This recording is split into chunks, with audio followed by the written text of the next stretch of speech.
I always forget to put the book here. So. Today I remember. The first reading is very interesting. If we read the Bible frequently, we find that this book is a little weird because the author introduced himself as a wise man that called the Hebrews, called the people to gather because he had something, some special wisdom to share with them. That is the name of the book, Ecclesiastes. That means to gather the people, or to call the people to gather together. I don't know if it's okay. But this is the idea of the name of the book.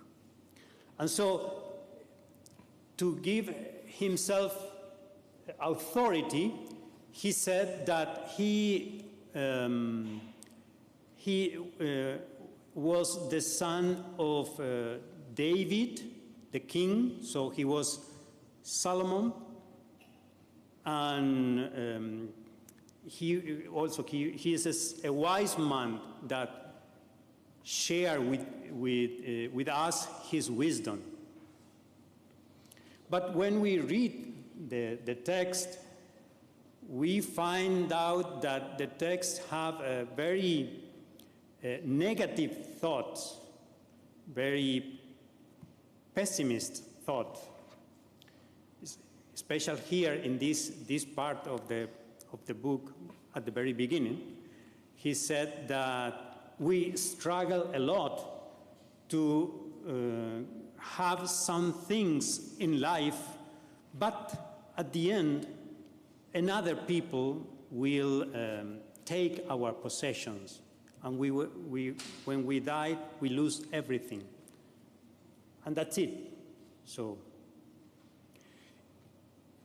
when we read this text, we tend to think that the author didn't believe in God.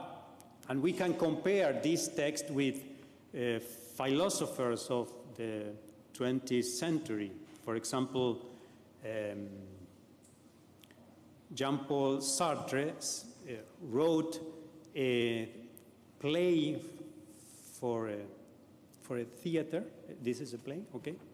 For a theater that is called, and I do my own translation, Hell is the Other, or perhaps a better translation, the other is hell.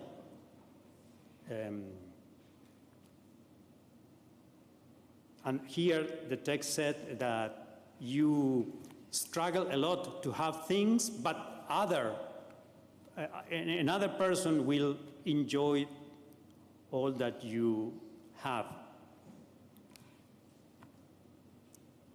I don't know if you understand my word. Hell is the opposite of the paradise. Okay? Okay, thank you.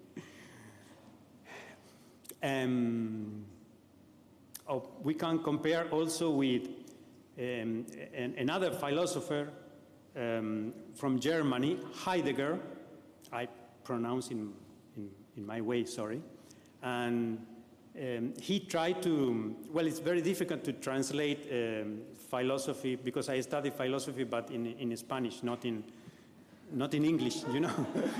So the translation is very, very difficult for me. So I will change a little bit the meaning. But he asked himself about the meaning of our life, why we are in this life. So Heidegger said we can compare with an onion. You know that when you have an onion and you are going to cook, you just cut in the middle. But he said instead of cut, you can peel the onion. Nobody does that, you know. And when you peel, you take one part and the other part and the other part, and the onion becomes smaller and smaller and smaller And at the end, you have nothing. So he tried to say to us that we are in this life, but this life haven't got any meaning, haven't got any sense. We cannot understand the meaning of this life. Okay? That is the idea. It more or less is the same as this author. But the writer of this text believed in God. And so he think in a very different way. He think, okay, we cannot understand why we are in this life. We never choose to be alive. We just live. And also, we cannot understand why we struggle a lot and why we suffer. We cannot understand that. And he come to this conclusion. This is because we are humans. That means our mind, its limit, our understanding, it's very poor. But God, He knows everything. And He is so great that can explain things that for us is not possible to understand. And so the whole book gives us this advice, because it's a wisdom that he tried to share with us. The book gives this advice to us. In Latin, we say carpe diem, that if we translate, seize the day, or we can say also, again, a translation in Spanish that I translate to English, hug this day, because you don't know the future. Of course, he's a believer, so he said, give thanks to God for all the life that you have today. We don't know what will happen in the future, but today we have this. So give thanks to God for this and enjoy.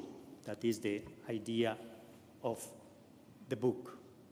Of course, the book in general. Of course, this text that the liturgy choose for us today it's in relationship with the gospel that we have heard.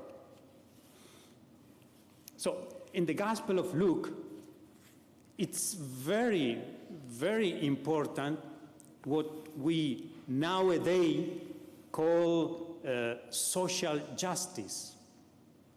Jesus don't think in these terms, but this is the idea that if we are followers of Jesus, we must take care of those in need.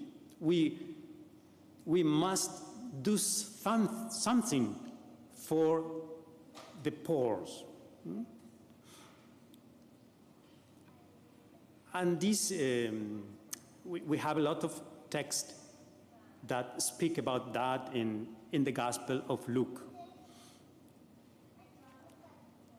Here, Jesus refused to be judged in a family problem, but take the opportunity to teach us about how not to be Christians, or not to be in his mentality at that time, not to be a good Hebrew.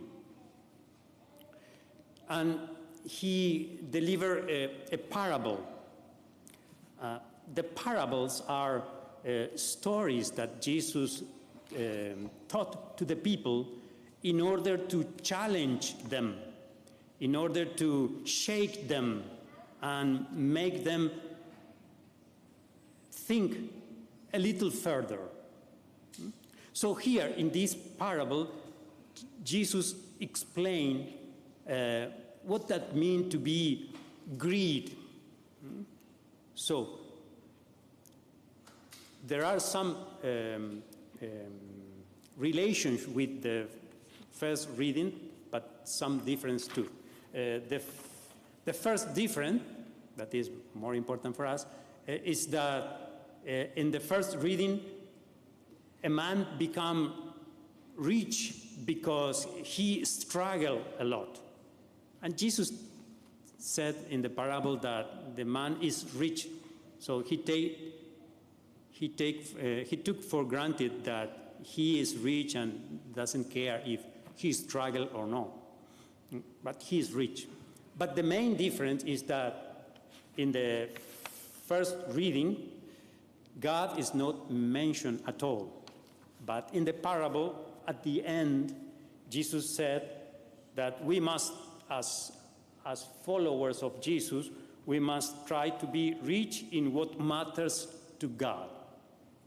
That is the sense of the parable. But speaking about greeting, Jesus said that a person that is greedy is a person that in his heart, in his mind, in his relationship with others,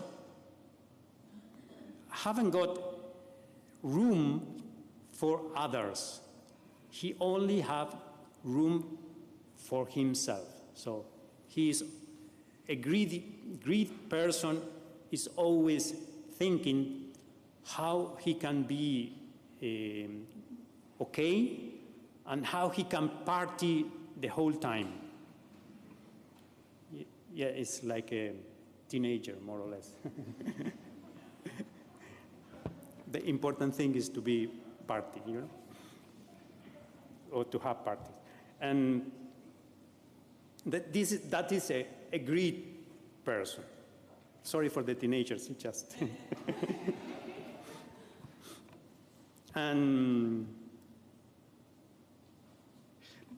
But if we understand the gospel in the whole perspective of the gospel, when Jesus said, "Reach in what matters to God," Jesus is point out that this person, in any moment of the parable, think that if he have a good harvest, is a gift from God. So he must, in the mentality of Jesus, he must give thanks to God.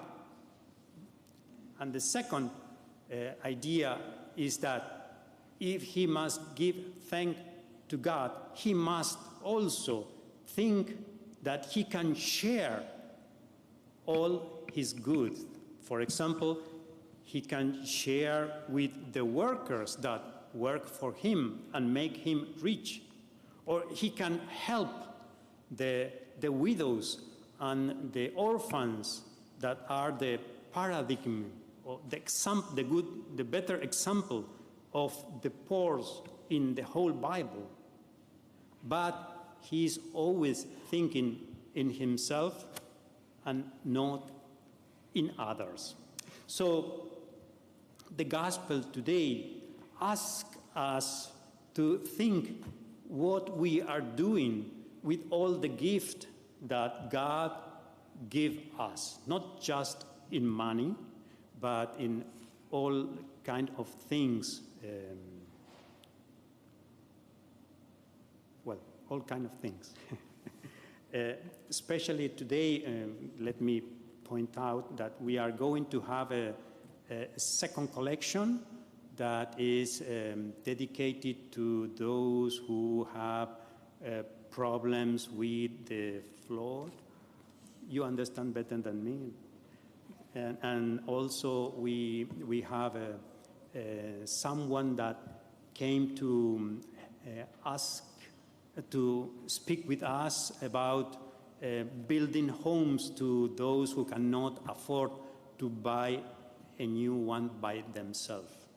So we can help others and with all the gift that the Lord give us.